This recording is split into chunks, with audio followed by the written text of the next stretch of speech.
We headed to the reception hall, feeling excited after the ceremony, but something unexpected happened. There was a seat for my husband, but not for me. I looked around several times but couldn't find it. Then, Mary came over to me. "What's wrong?" she asked. "Oh, Mary, you're just in time. There's no seat for me somehow," I replied. Mary smiled slightly and said, "There's no way there was a seat for you in the first place." "Ah, what do you mean?" I couldn't believe what I was hearing. "My name is Sharon, and I'm 34 years old. I've been married to Peter for 7 years. We didn't have children for a long time, but last year, I finally gave birth to a beautiful baby girl. It was a tough process, but she's so precious. Peter loves her too and comes home at the same time every day to be with us. He's really helpful with parenting, which makes things easier. I'll give this to my niece. My younger brother, Noel, often visits our house, and he just loves our daughter.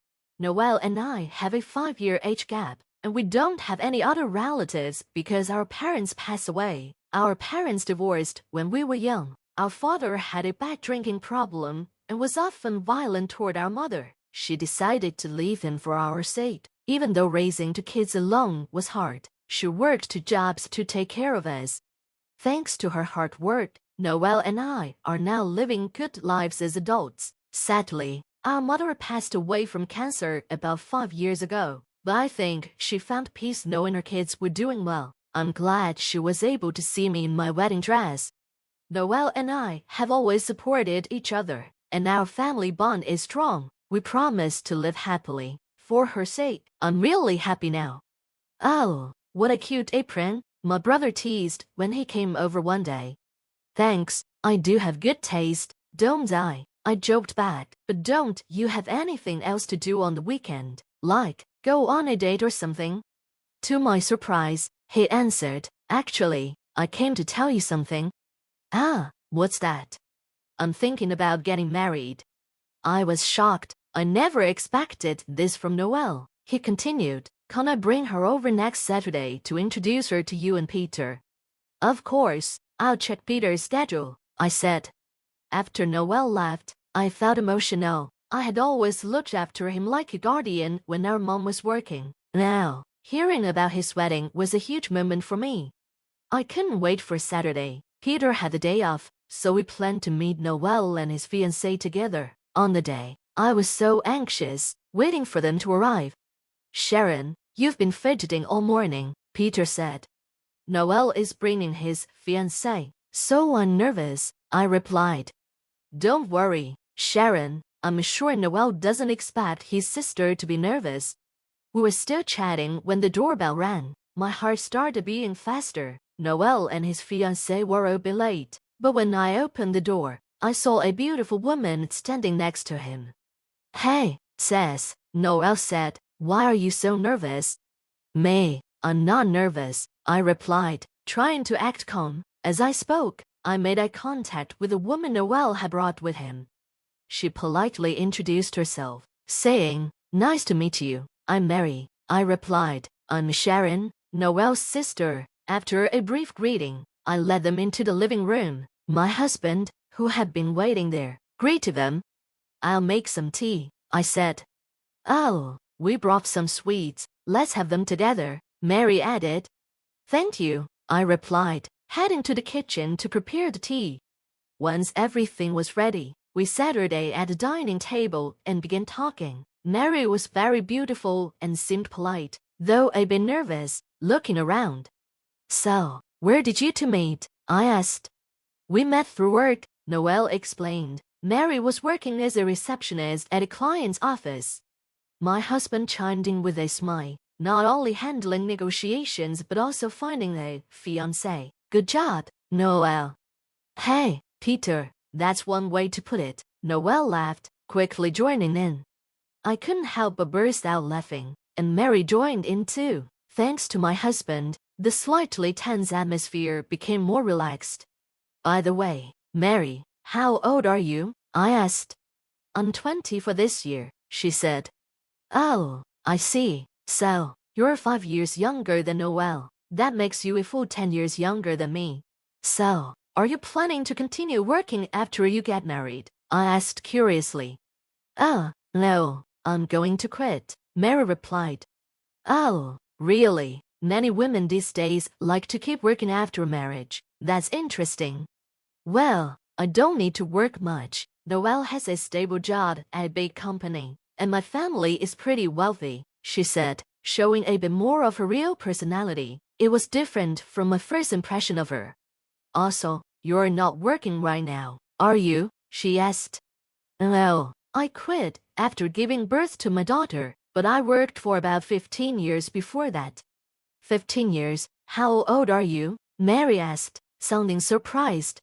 I'm 34, I said. Wait, so does that mean you're a high school graduate? She asked, her tone suddenly changing.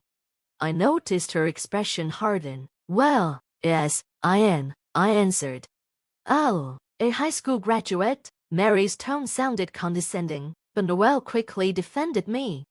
Sharon started working right after high school for me. We've talked about this, remember? We were poor, and she gave up everything to help me. Don't look down on her. I wasn't looking down on her, Mary quickly responded. I was just surprised because no one around me is like that. The conversation became awkward, so I quickly tried to smooth things over. It must be unusual for you, Mary. Mary added, Yes, exactly. I didn't mean it in a bad way. I was just surprised. Noelle seemed to accept this and replied, Okay, as long as that's what you meant. To change the subject, I asked, What does your father do, Mary? My dad is the editor-in-chief of a publishing company called XX, she said proudly. I recognized the name but decided not to mention anything, so as not to make things more awkward. Mary seemed to take a lot of pride in her father's success and bragged about it. When she talked about her family, she looked very happy, almost smug. I even felt like her nose had grown a bit longer, figuratively speaking. That's how the meeting about Noelle's engagement ended. After seeing Noelle and Mary off, I immediately slumped onto the sofa, exhausted. You did well. I'll make some coffee, my husband said, comforting our daughter in his arms. After putting our daughter in her crib, my husband turned to me and said, I wonder if Noelle's going to be okay. What do you mean? I asked. Well, Mary seems a bit difficult, and she was mocking you. I just hope they'll be okay, he explained.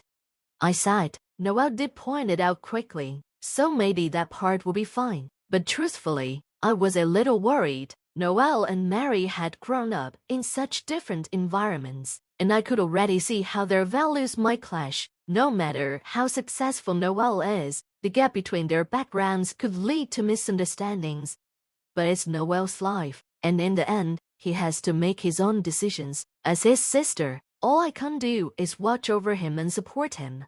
Several months passed, and one day, Noelle and Mary came to visit us unexpectedly. What brings you here? I asked. Noelle smiled and handed me an envelope. We wanted to give you this today. I opened it to find a wedding invitation. Wow, you're finally having the ceremony, I exclaimed, excited. We really want you to come, Noelle said, his eyes sincere. Of course, I'll be there. It's my dear brother's big day, after all, I replied, feeling genuinely happy for him. But then, Mary interrupted, But you don't have any relatives to rely on, and you can bring your baby to the wedding, can you? Her tone didn't sound concerned, it sounded more like she was questioning whether I could even manage to attend. I quickly reassured her. Oh, don't worry, we'll leave her with my mother-in-law. Mary seemed a bit disappointed and murmured, Is that so? Noelle noticed her change in expression. What's up, Mary? You seem down. She forced a laugh. Oh, I'm just tired. It's been hectic trying to plan everything, since our schedules didn't line up. Sensing the tension, I gently suggested, Why don't you two head home and get some rest? Thanks for the invitation. Though I didn't want to spend much more time with Mary, who clearly had her reservations about me, I held back my feelings. She was Noelle's choice, after all, and it wasn't my place to interface with their relationship. Finally, the day of the wedding arrived. My husband and I went to the venue, and as soon as I saw Noelle, I was overwhelmed with emotion. He looked so handsome, standing there with Mary. I had always cared for him like a mother, and seeing him all grown up and getting married brought tears to my eyes. "Ma'am, look at how grown Noel is," I whispered to myself, feeling a mixture of pride and nostalgia. I whispered in my heart, knowing that our mom, who's in heaven, must be watching the ceremony. I was sure she was feeling emotional, looking down on this special day from above. After the wedding, we headed to the reception, excited, but when we arrived, there was a problem. My husband had a seat, but I didn't. I checked several times, but my name wasn't anywhere. I told the staff, and they confirmed there was no seat for me. It seemed strange. Would the groom's sister be left without a seat when her husband had one? My husband asked the staff, who showed us the seating chart that Mary and Noel had given them. Just then, Mary walked over. "What's going on?" she asked. "Oh, Mary, perfect timing," I said. "There seems to be a mistake. I don't have a seat." Mary laughed. "A mistake? There's no mistake. We didn't plan a seat for you from the beginning." What? I couldn't believe what I was hearing. When I asked her what she meant, Mary's expression changed to something cold and mean. "When Noel is with you, he doesn't care about me, and he's always spending money on your daughter," she said. "That can't be," I replied. "Noel buys things for our daughter occasionally, but nothing expensive." "That's not the point," she snapped. "You're ruining my happiness. Please leave." Mary glared at me, and I couldn't believe how horrible she was acting. I hated the idea that my dear brother was marrying someone like this. Suddenly, a man rushed over. "Mary, what are you doing?" he exclaimed. It was Mary's father. "Dad, why are you so panicked?" Mary replied. "Did you say something rude to this lady?" her father asked. "She's the annoying woman ruining my marriage," Mary yelled. "Apologize right now," her father demanded. Frustrated, I turned to Mary's father and said, "Editor-in-chief, I want to end my column with this week's issue." Her father, shocked, apologized profusely. "Please, don't quit. I deeply apologize for her behavior." Mary was speechless. "Recently, I gained a lot of popularity by writing articles on self-care after pregnancy. I was working with Mary's father's magazine, and sales had increased thanks to my contributions." He had no idea that Noel's sister was the same person writing for his magazine. "I didn't realize you were Sharon, Noel's sister. I'm so sorry," he said. "You only make yourself look worse with your words," I replied. With that, I decided to leave. My husband, loyal as ever, said if I wasn't staying, he wouldn't either. We were about to leave when Noel rushed over. Wait, why are you leaving?" he asked. I explained everything to him. "That can't be true," he said. "At home, I saw a seating chart with your name on it." It became clear that Mary had shown Noel a fake seating chart. Noel's face turned red with anger, and he stormed into the reception hall, calling off the engagement. "I can't marry someone who treats my sister this way," he declared. It turned out that Noel hadn't been spending a lot of money on his niece, as Mary claimed. In fact, it was Mary who was overspending and struggling with finances, especially after planning such an extravagant wedding. Being blamed for spending money on his niece wasn't a pleasant situation for Noel, especially since it was all Mary's doing. Wasn't this really Mary's fault?